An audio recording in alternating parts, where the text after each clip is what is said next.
Before I actually start reviewing this game, I have to explain the specific way I played it and why. I consider myself to be a big Resident Evil fan. I was first introduced to Resident Evil back in 1996, and the first three are some of my absolute favorite games ever made. My love for these games is to the point where I even started a tradition of playing them from July to October to match the in-game dates and to be more consistent with when I'd play them for my annual playthroughs. Due to all of that, and having been wanting a remake of Resident Evil 2 since the first one was released, I felt that I had to try to get the most out of this game. It'll probably come off as weird, but I'm sure that I'm not the only one that feels this way. Seeing as how I was waiting for this game for so long, I wanted to thank the developers in the best way that I could, by playing it over and over again. Resident Evil 2 Remake is a game where the bulk of what it has to offer can be seen in 10 hours, but due to my love of the overall series and classic Resident Evil 2, a game that I've been playing on a regular basis since its release, I knew that I'd play the remake for as long as possible. Even before it was released, I already knew how I wanted to play it. Thanks to having pre-ordered the game, something I don't usually do, I knew that I'd have access to special costumes and everything else that was part of the pre-ordered edition. Besides playing with all of the costumes, I also planned on playing with the regular OST, the classic OST, and I generally just did enough to switch things around to the point where it could be considered a different experience each time I played. I guess you could say that I overdid it, seeing as how I spent nearly 2 months just playing this game and my current playtime stands at 120 hours. What can I say? I really loved the Resident Evil franchise and Resident Evil 2. It also helped that a first-person view mod was eventually released and I enjoyed the game so much that it was easy to keep coming back to it. I'm aware of how much time I've spent with Resident Evil 2 Remake, but I have no idea how many times I've actually beaten it. Most recently, I played through it again to capture enough footage for this review, something I didn't think about when I first played it back in 2019. Whenever I plan on reviewing a game, I usually play it once, review it, and then move on to the next game. Due to the special way that I approached playing this game, I was able to notice things that I didn't see during my initial playthrough, and that left me with a lot to say about it. As if Resident Evil 7 hasn't shown us already, the re-engine helps create amazing looking games. I'm sure that my graphics card and monitor helped out with that, but I really enjoyed how Remake 2 looked. Not only is it visually impressive, especially with a high-end setup, its mechanics are truly refreshing. They're refreshing to the point where I've regularly looked up YouTube videos to try and see if there are any secrets I may have missed out on. I guess everything that's possible in this game is thanks to the re-engine alongside the creativity of the devs. In particular, I enjoyed one of the first encounters with a zombie. I'm sure that many of you reacted by walking around the desk and engaging with it, but what I eventually learned was that it's possible to wait and have the zombie crawl over the desk in an attempt to reach you. This stood out to me not only because it showcases how versatile the game can be with its enemies, or how it looks to see a zombie move so intricately, but also because this offered a level of strategy that I didn't expect to encounter. On the subject of encountering things I didn't expect, I was a bit surprised with how the classic Resident Evil 2 costumes looked. I'm not sure if it was done on purpose or if that's simply what PS1 era graphics look like in the re-engine, but I thought that they looked way too blocky.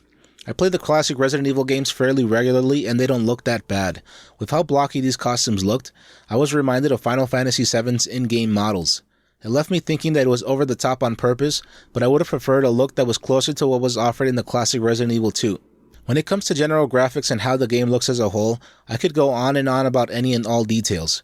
There are specific examples that showcase just how much went into making this game look good, such as when Leon first encounters a cop that had been mutilated by liquor. With the dripping blood and overall carnage that's showcased, you can only imagine how much time and effort went into creating such a vivid scene. For the most part, it was clear how great the game's different areas looked. The police station as a whole looks good, seeing as how it was originally a museum, which leaves the devs with a lot of room to work with, but I feel as if it's obvious to notice that this space looks good. Personally, I think it's more impressive when you can take what's actually a dilapidated area and manage to make it look good.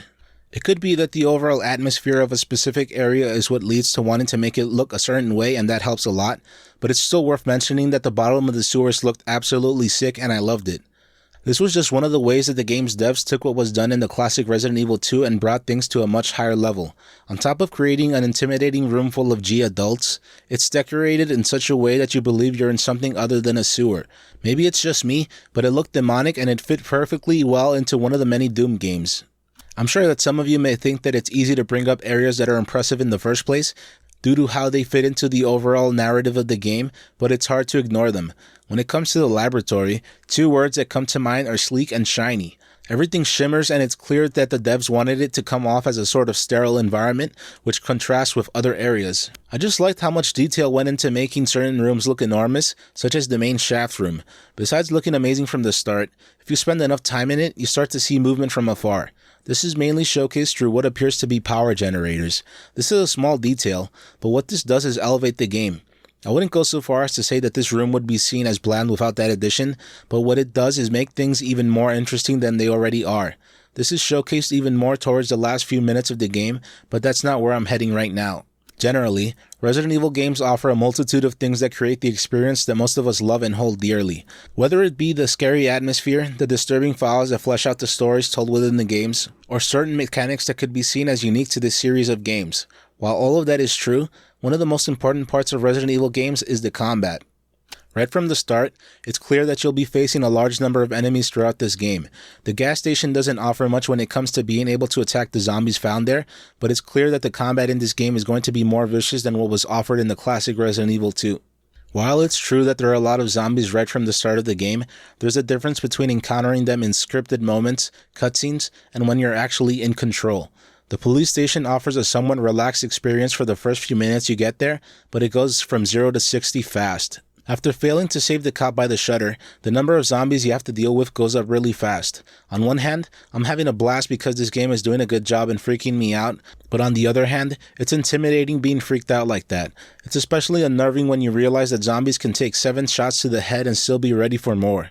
To combat this, constantly shooting off legs works, even if it does come off as cheap and can get pretty repetitive. This was mainly something I had to deal with on higher difficulties, but even to stun or drop zombies, it took too much ammo. It's generally suggested that you shouldn't confront every enemy that you encounter, but sometimes it's necessary, at least when I'm playing, and frankly, it's fun shooting at zombies.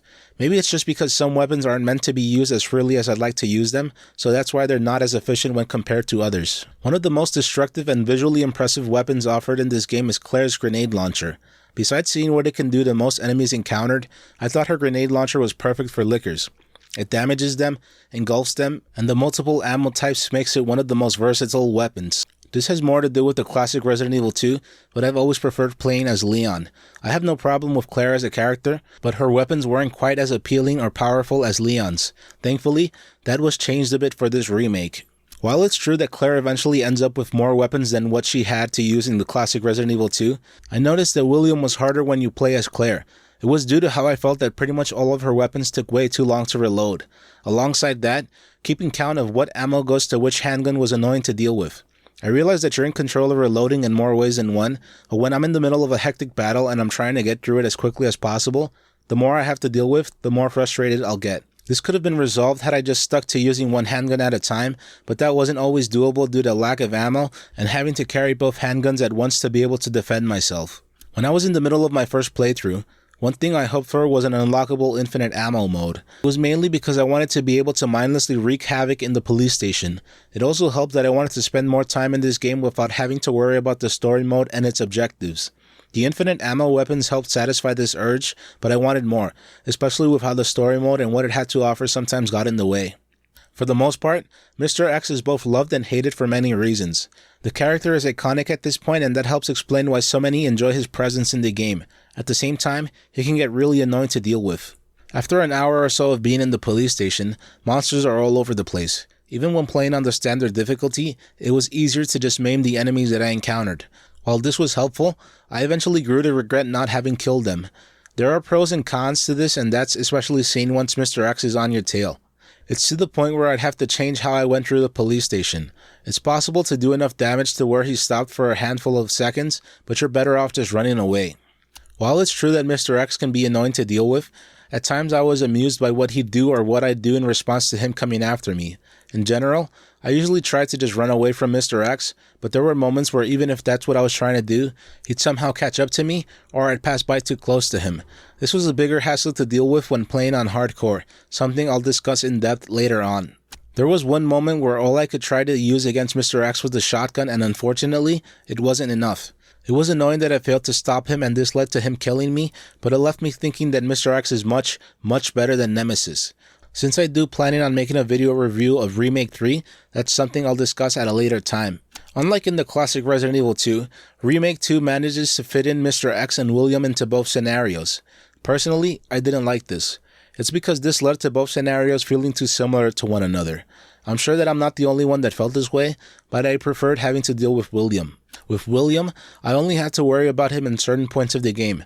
I never had to stress myself out over having him right behind me or having to alter my playstyle to avoid encounters with him. While this is true, having to deal with him in hardcore left me thinking that this difficulty level was appropriately named due to how intense some of his fights were. One occasion that comes to mind was when I was fighting him in the sewers. I used up a lot of my ammo on him, but he kept moving out of the way just as a crane was about to hit him. This was problematic because it prolonged the fight. I don't think too many felt this way when dealing with William or with other enemies, but at times I felt as if having to shoot out eyes on a boss felt a bit out of place in this game. It's because that feels so gamey to me. This is a game that's a return to horror and that feels like a remaining aspect of the more action-oriented Resident Evil games.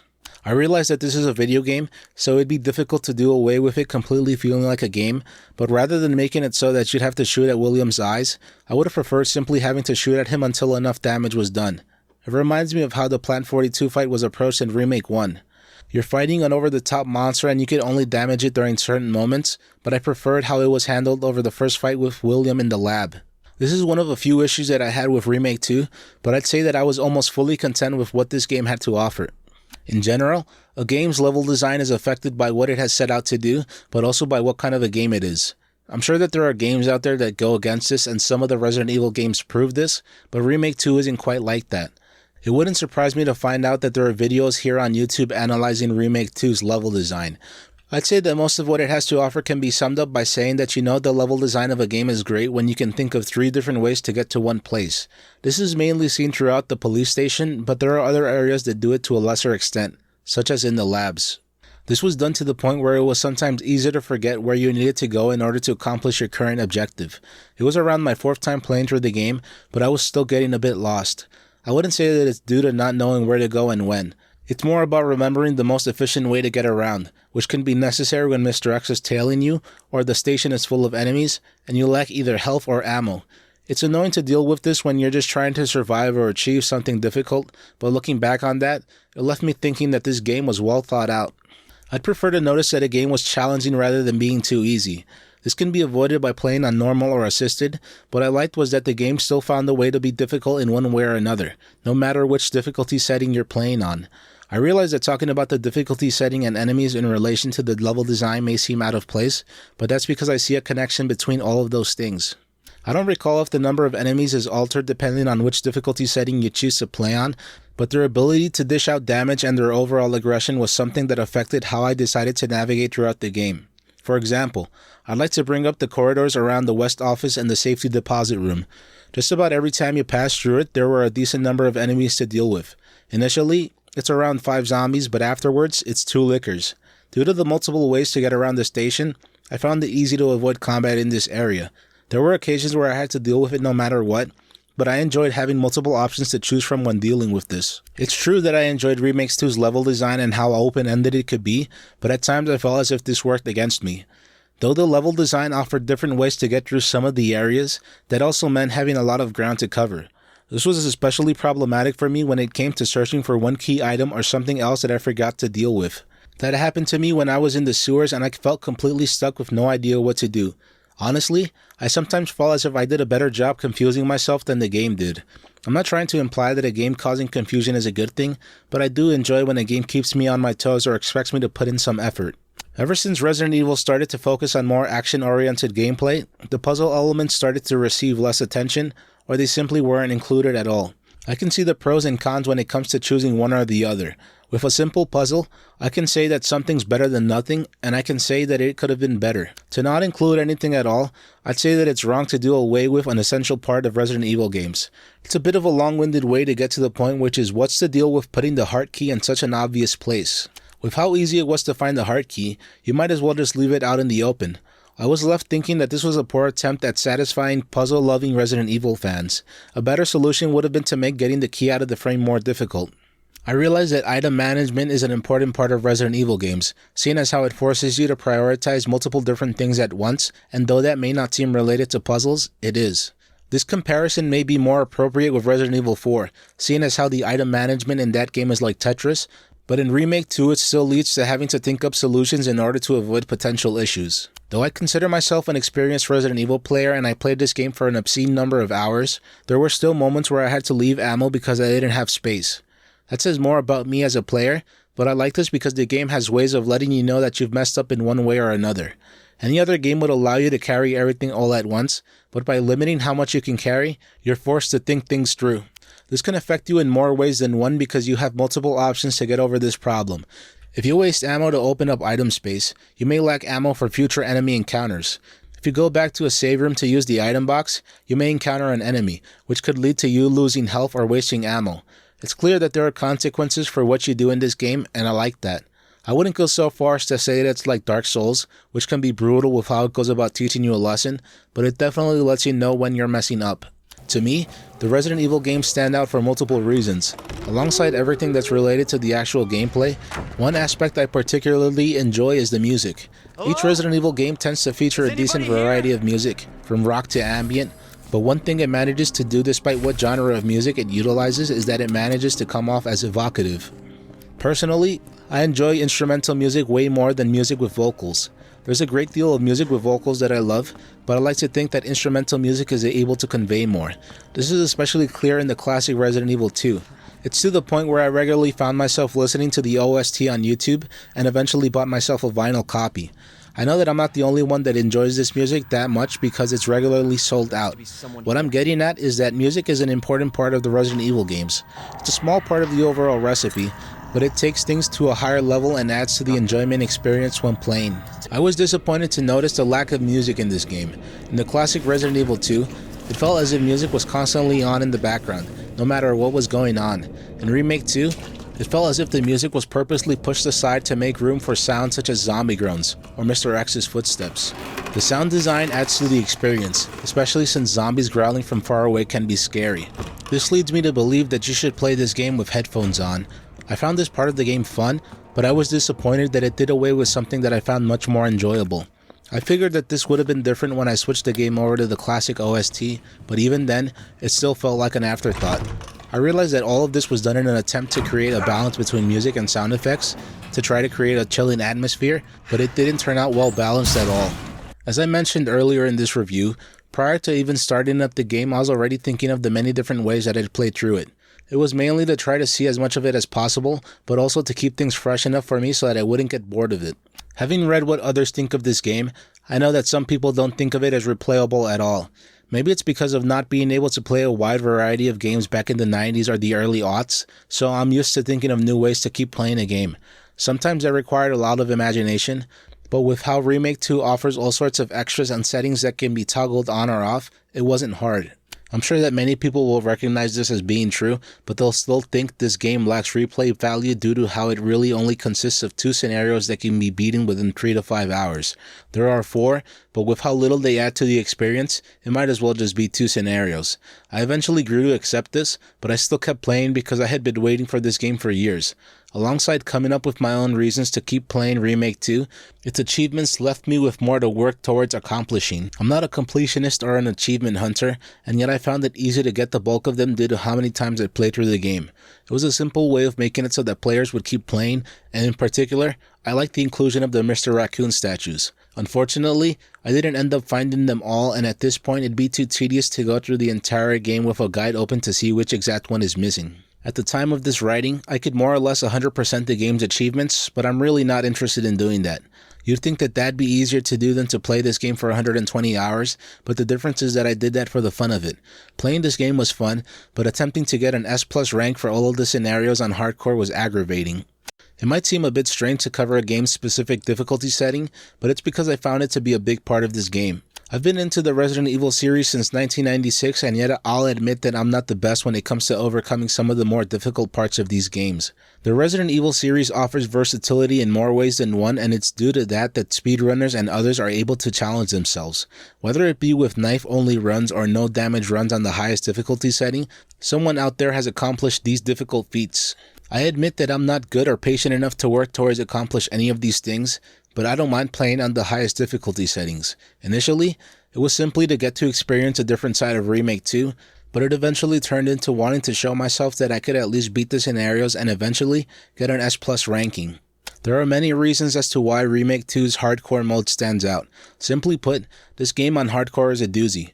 For most games, making it more difficult simply means adding more enemies or taking away X number of supplies, but with this game, it's clear that careful thought went into offering a different experience. The enemies hit harder, behave more aggressively, and you don't get as much of a break as you normally would on easier difficulty settings. There were multiple occasions where I got too close to a zombie and was still able to get away from them.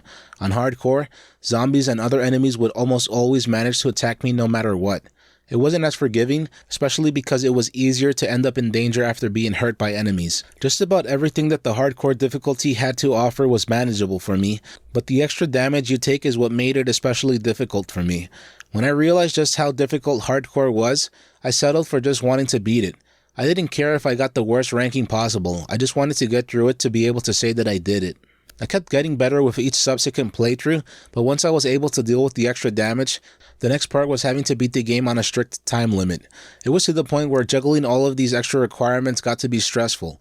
I wouldn't go so far as to say that this led to high levels of stress, which sometimes has happened to me with other games, such as Sekiro, but it was enough to want to be able to go back to playing the game for the fun of it. I'm not trying to imply that playing the game on hardcore wasn't fun. I know that there are some players out there that enjoy a very difficult challenge, but I'm not one of those. Personally, I prefer challenging games when I recognize that they're manageable. If it's to where I'm stressing myself out or struggling too much, I'll just stop what I'm doing and move on to something else. One of the joys of being a PC gamer comes from modding. I have some experience with mods, but not to the point where I'm crashing Skyrim with how many mods I'll use at once. I'm the kind of modder that wants things to be as simple as downloading something and dragging whatever's required into a folder. Some modders completely change a game to the point where it's almost unrecognizable, but that's not for me. Extra content from modding is nice, but I prefer to stick to what's already offered, just to a higher level. I don't entirely recall how I found out about this first-person view mod, but I'm sure that it had to do with Resident Evil 7. Right from the start, I thought it was great. It allowed me to experience the game in a different manner, and it also allowed me to see things that I previously missed out on. The mod was great to the point where I beat Remake 2 multiple times with it on. I'd like to say that it was perfect, but it wasn't. Honestly, the FPV mod having some flaws isn't that big of a deal. The game wasn't designed to be played in such a way, and being able to beat it with the mod on is proof of how well it functioned. Still, one of the only problems was that it's really shaky. It's possible that this has been fixed, but at the time of my playthroughs, it was like that. I was eventually able to get through all of the game with the mod on, but I didn't know what to expect. From the start, I figured that if I could get through the first William fight without a problem, the rest of the game would be fine. It's not because the fight with William is the hardest part of the game. It's because the encounters with him require a lot of precision. With that said, you'd think that Remake 2 requires a careful eye to get through, but it's not like that. There were moments where it was easy to take more damage than normal, or to fail with what was being asked of you. I thought that playing as Sherry in the orphanage was a lot harder in FPV. It's mainly because visibility is a key part of successfully getting through that section. In FPV, your vision is limited to what's ahead of you. With how well received this game was, I'm sure that some would think it's blasphemous to say that it isn't perfect. It's practically impossible to make a truly perfect game, but I can sometimes ignore a game's flaws and say that it's perfect to me. I want to say that that's the case with Remake 2, but I noticed multiple different ways that it could have been better. If you look hard enough, just about every game will be flawed in one way or another, but it's especially easier with Remake 2 because of Remake's 1 existence. I'm sure that some will disagree with me or think that I'm overrating Remake 1, but to me, that's the ultimate survival horror game out there. Not only did it manage to take the original formula found in Resident Evil 1 and take it to a completely different level, it's simply a very well-made game.